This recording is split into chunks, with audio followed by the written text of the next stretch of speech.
우리가 종종 운동 이 경기를 할 때 보게 되면은 운동 선수와 이 감독의 공통점이 있죠. 그것은 어쨌든 그 경기에서 이겨야 한다, 승리해야 한다 하는 이런 공통점을 갖고 있습니다. 그러나 이 감독과 이 선수의 결정적인 차이점을 이야기한다면은 이 차이점에서 선수는 어쨌든 이 경기를 자기 편에게 유리하게 이끌어서 이 결정적인 순간에 자신이 득점을 하는 겁니다. 득점을 해야 돼.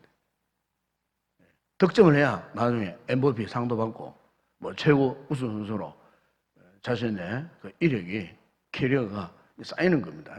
특히 이제 프로 선수일수록 굉장히 개인적인 어떤 플레이를 선호하죠. 왜냐하면은 개인적으로 골도 많이 넣고 또 결승골을 많이 올려야 또 연봉과 또 관계되고 또 더 좋은 팀으로 이적할 수도 있고 그래 되는 겁니다. 그렇기 때문에 이 선수는 어쨌든 개인적으로 득점을 어쨌든 많이 올리려고 그렇게 이제 욕심을 부리는 것을 보게 됩니다. 그러나 반대로 감독은 그렇잖아요. 물론 감독도 자신이 그 경기를 승리해야 뭐 좋은 감독, 명장으로 그렇게 이제 소문이 나겠죠. 그러나 이제 이 감독의 중요한 역할이 있죠. 그 역할이 뭐냐면은 이 선수들의 이제 상태를 잘 파악해야 됩니다. 현재 저 선수, A 선수, B 선수, C 선수의 현재 컨디션이 어떤가. 그래서 경기 흐름에 따라갖고 적재적소에 선수를 교체하든지 또 새로운 선수를 투입하든지 이거는 선수들이 하는 게 아니에요.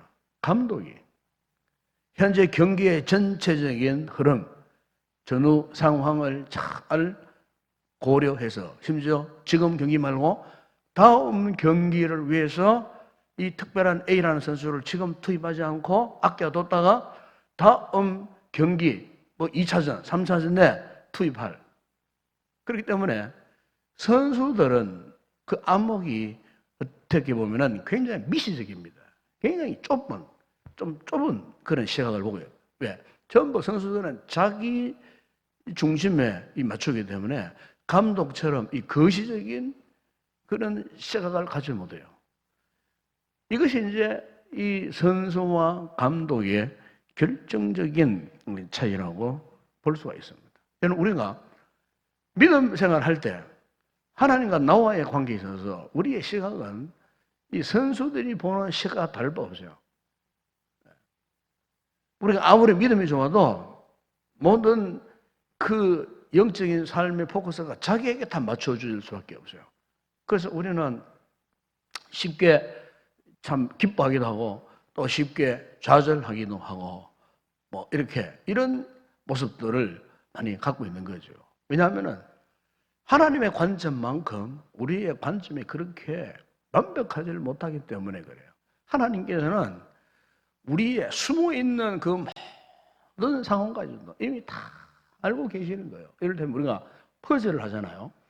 퍼즐을 하면은 주로 이제 어린 아이들은 이제 퍼즐을 하면은 이 전체적인 뭐 이런 뭐 그림보다도 문장 중심으로 이제 그걸 맞춰 나간다 그래요. 그러나 어른들은 그렇지 않아요. 퍼즐 보면은 위에서 바라보고 전체적인 이 그림이 뭔가, 현재 밑바탕의 그림이 무엇인가 이걸 볼 줄 아는 거죠. 그리고 하나님께서는 우리의 삶을 지키시고 다스리시고 통찰하시고 이끌어 가실 때에 우리처럼 지금 당장 내가 먹고 마시는 문제, 아픈 문제, 여기에서 막 아파하고 눈물 흘리고 괴로워하고 그러다 또 절망하고 마치 하나님께서 우리를 보실 때는 어린아이처럼 어린아이가 퍼즐을 맞추는 것처럼 막 그렇게 하면 느끼실 거예요. 실제 그렇지 않습니까?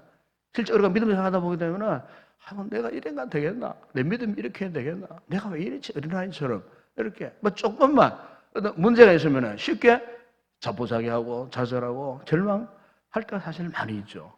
그러나 하나님께서는 그렇지 않으시다는 겁니다. 마치 운동 경기의 감독처럼 우리의 삶에 그 모든 일토일토적을 폭넓게 아주 거시적인 이런 안목으로 우리를 항상 현재는 당장 되지 않을 것 같지만은 그러나 하나님의 생각은 그렇지 않다는 거예요. 하나님의 계획하심. 지금 내 계획은 이것이라도 하나님의 계획은 이것이 아니고 더 큰 계획.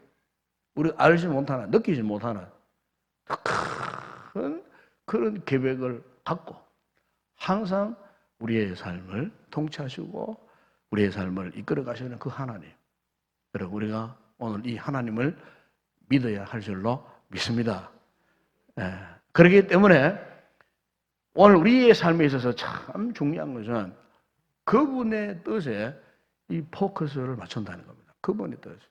어떤 일이 있더라도, 어떤 상황 속에 자기 생각에, 자기 느낌에, 자기 경험에, 자기 계획에 포커스를 맞추는 것이 아니고 우리가 무슨 일을 한다 할지라도 그분의 이 계획까지, 그분의 뜻이 무엇일까? 그분의 생각이 무엇일까? 우리가 기도할 때도 마찬가지예요. 기도도 자기 생각에 얽매여서 기도하면 안 돼요. 그분의 뜻이에요. 하나님의 뜻이에요. 자기 것은 내려놓고 하나님의 뜻에 맞추어서 주님께서 어떻게 생각하실까? 이 부분에 우리가 포커스를 맞추고 기도해야 제대로 된 그 기도의 응답을 우리가 받아 누릴 수가 있는 것입니다. 지금 당장 이런 어떤 현상에 매이지 말라 그 말입니다. 지금 내가 경험하는 현실에만 급급해 하지 말라는 거죠. 좀 더 넓은 안목에서 좀 영적인 거시적인 그런 안목을 갖고 하나님이 다스려 가시는 그것을 우리 마음에 그릴 줄 아는 그 사람이 정말 믿음 생활을 하는 사람이라는 것입니다. 그래서 오늘 본문을 보시면은 지금 이제 그 전장에 보면 이스라엘 백성들이 하나님께 왕을 요구했어요. 그런데 왕을 요구했는데 하나님이 누구를 지목하셨느냐 하면은 오늘 이번 1절 그 2절에 보게 되면은 베냐민 지파에 속한 기스의 아들 사울을 왕으로 하나님께서 지목하셨어요. 사울을 염두에 두셨어요. 그런데 여기서 우리가 두 가지 아주 중요한 사실을 알 수가 있어요. 먼저 사울이 하나님의 이 계획하심을 알았어요? 몰랐어요? 몰랐어요. 이미 하나님은 큰 그림을 그리고 계시지만은 정작 사울은 지금 자신이 이스라엘 초대 왕으로 하나님의 선택을 부르심을 받고 있다는 사실을 사실 이 사울 자신은 몰랐어요. 하나님이 사울에 대해서 아주 놀라운 이런 계획을 갖고 계신다는 사실을 사실은 사울은 전혀 몰랐어요. 그리고 또 하나 하나님은 사울이 왕이 됐도록 하기 위하여 오늘 본문에 보면은 사울의 집에 어려운 일을 주셨어요. 힘든 일, 시험거리를 주셨어요. 이 사실도 사실은 사울의 아버지나 사울 자신은 몰랐어요. 여러분 오늘 우리가 여러분의 삶을 한번 돌아보십시오. 돌아보면은 하나님께서 우리의 삶을 이렇게 다스려 가실 때 똑같아요. 이미 하나님께서 나를 향해서 큰 그림을 지금 그리고 있어요. 그건 우리는 잘 몰라요. 그리고 그러면서도 지금 우리 가정의 집에 어떤 그 문제가 일어나서 그 문제의 의미가 뭔지 이것도 잘 모르잖아요. 지금 사울의 가정의 가문에 지금 하나님께서 이렇게 개입해 가셨어요. 당장 지금 당면한 문제가 뭡니까? 사울 가정에 큰 문제, 그 문제가 뭡니까? 말들, 나귀들이 다 도망가 버렸어요. 한 마리가 지금 한 마리를 잃어버린 게 아니에요. 나귀는 큰 재산입니다. 그건 재산입니다. 그 당시에 이스라엘 백성들도 유대인들도 유목생활을 했잖아요. 나귀를 키우면은 한두 마리 키우는 게 아니라 무리를 지어가고 이렇게 키우는 거예요. 이번에 몽골 가보니까 몽골 그 대평원에 이렇게 말을 키우는 그 부족들이 많더라고요. 그래서 저희들이 이제 살다 가다가 한 차를 멈추고 그 이제 게르 이름 보셨죠? 게르라는 집이 있어요. 그 대평원에 가니까 막 수십 마리 말을 막 기르더라고. 그래가 저희들이 이제 내려가 봤어요. 그 원주민도 만나고 말은 안 통해도 서로 이제 이렇게 바디 액션으로 이야기하고 뭐 사진도 찍고 뭐 이렇게 하고 뭐 또 말이 또 말에게 젖을 짜더라고요. 말 그거 꼭 보라고 이래가지고 전부 가가지고 말 젖짜는 모습도 보고 막 이렇게 해서요. 그러니까 그 사람들에게 말은요 중요한 재산이에요. 중요한 재산 1호예요. 근데 오늘 보면 나오는 이 기스의 집에 사울의 집에 이 나귀들을 그냥 때려버린 거예요. 나귀 한 마리가 아니에요. 왜냐 나귀의 특징이 이제 이제 무리를 지어 다니거든요. 무리를 지어가지고 한 마리 가면은 뭐 다 따라가 버려요. 대장 나귀가 앞장서가 어디 가버리면 그냥 따라가는 거예요. 아마 이런 상태에서 이 나귀가 무리를 지어가지고 송두리째 그 집이 재산인데 재산 목록 1호인데 이걸 잃어버린 거예요. 바로 이런 상황 속에 한 가정의 가문에 이런 문제가 생긴 이 상황 속에서 보이지 않는 저편에서는 하나님께서 지금 뭔가 퍼즐을 맞춰 가셔요. 즉 그림을 그려 가시는 거예요. 그 그림이 뭡니까? 바로 그 아들 사울을 이스라엘 초대 왕으로 삼기 위한 하나님의 이 거룩한 작업이 지금 이루어져 가고 있었다는 겁니다. 네. 여러분 오늘 우리의 삶 가운데서도 우리가 모르는 사이에 우리가 전혀 감을 잡지 못하는 사이에 하나님께서 우리를 향하신 당신의 그 뜻을 이루고 가시는데 보세요. 그런데 인간적으로 볼 때 과연 이 기스의 아들 사울이 임금이 될 자격이 있는가? 자격이 없었어요. 왜냐하면 이 베냐민 지파잖아요. 베냐민 지파. 이 베냐민 지파는 이스라엘 12지파 가운데서도 아주 멸심 않는 지파 가운데 하나예요. 그리고 가장 작은 지파였어요.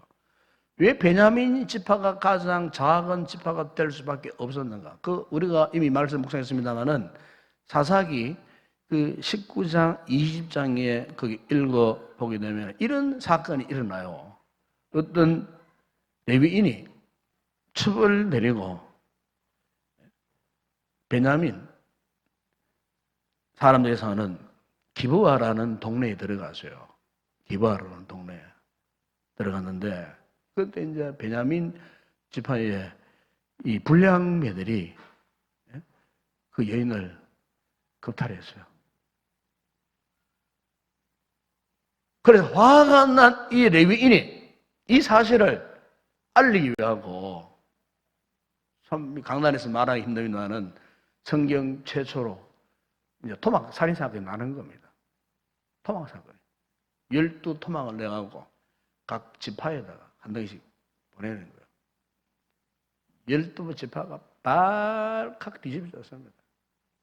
그리고 11지파들이 한 지파, 베냐민 지파를 상대로 해서 거기 보면은 전쟁을 합니다. 내전, 쉽게 말하면 내전이 일어난 거예요. 내전이 일어났는데 이 11지파가 연합해갖고 그 베냐민 지파를 공격해갖고요. 2만 5천 명을 그냥 사륙 죽여버립니다. 여러분, 이걸 보면요. 이스라엘 백성이 굉장히 무서운 종족들이에요.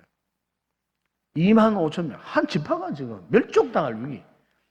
아가스로 살아남은 600명이 기부와 도망을 쳤어요. 광야로 막 도망을 쳤어요. 넉 달 동안. 오도 가도 못하고 갇혀가고. 베냐민 지파가 완전히 몰살 위기를 당해요. 그때부터 이 베냐민 지파는 이스라엘의 12지파 가운데서도 항상 따돌림 당합니다. 항상 따돌림 당하고 무시당하고 항상. 그런데 하나님께서 보십시오. 가장 멸시천대받는, 가장 연약한, 볼품없는, 예? 이스라엘 12지파 가운데서도 가장 불량스러운 그 지파. 하필이면은 왜 하나님께서 가장 불량한 그 지파에서 이스라엘 초대 왕을 삼으시려고 그렇게 이 계획을 하셨는가? 여러분, 이것이 바로 하나님의 관점입니다. 하나님의 생각이에요. 인간의 생각은 가장 우두머리인 루멘 지파나 아니면은 참 성실한 유다 지파에서, 큰 지파에서 왕을 뽑았으면 참 좋았을 텐데, 왜 하필이면은 이 가난하고 가장 미천한 이 베냐민 지파에서 왕을 뽑으려고 하셨을까? 그런데 오늘 하나님께서 이 기스의 아들 사울을 보시면서 2절에 보면 이렇게 말씀합니다. 그는 준수한 소년. 이스라엘 자손 중에 그보다 준수한 자가 없고 키는 모든 백성보다 어깨 위만큼 더 크더라. 아마 이 사울의 모습이 굉장히 기골이 출중했던 것 같아요. 예. 더구나 중요한 것은 준수한 소년이라. 예. 그보다 더 준수한 자가 없어요. 깨끗하고 착하고 온갖 좋은 말이 다 들어갈 수 있겠죠. 준수하다라고. 예의도 있고. 하나님께서 가장 미천한 이 베냐민 지파 안에 하나님이 스스로고 예비해 놓으신 귀한 인물을 그에 감추어 두셨던 것입니다.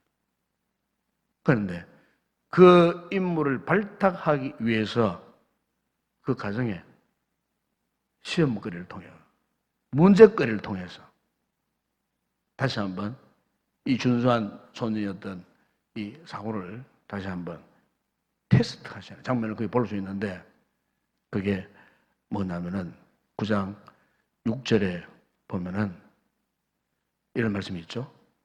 이 성경에 하나님의 사람이 있는데 존경을 받는 사람이라. 그가 말한 것은 반드시 다 응하나니 그리로 가사이. 그가 혹 우리가 갈 길을 가르쳐 줄까 하나이다 하는지라. 네. 이번에는 갈 길을 가르쳐 줄까. 지금 그 재산 잃어버렸으니까 그것을 찾아야 하잖아요. 그런데 어떻게 해요? 누구를 찾아간다고요? 하나님의 사람. 이 무슨 말씀이겠습니까? 하나님의 말씀을 듣겠다는 겁니다. 하나님의 말씀을 듣겠다는 겁니다. 하나님의 말씀 지시하는 대로 행하겠다는 겁니다. 네?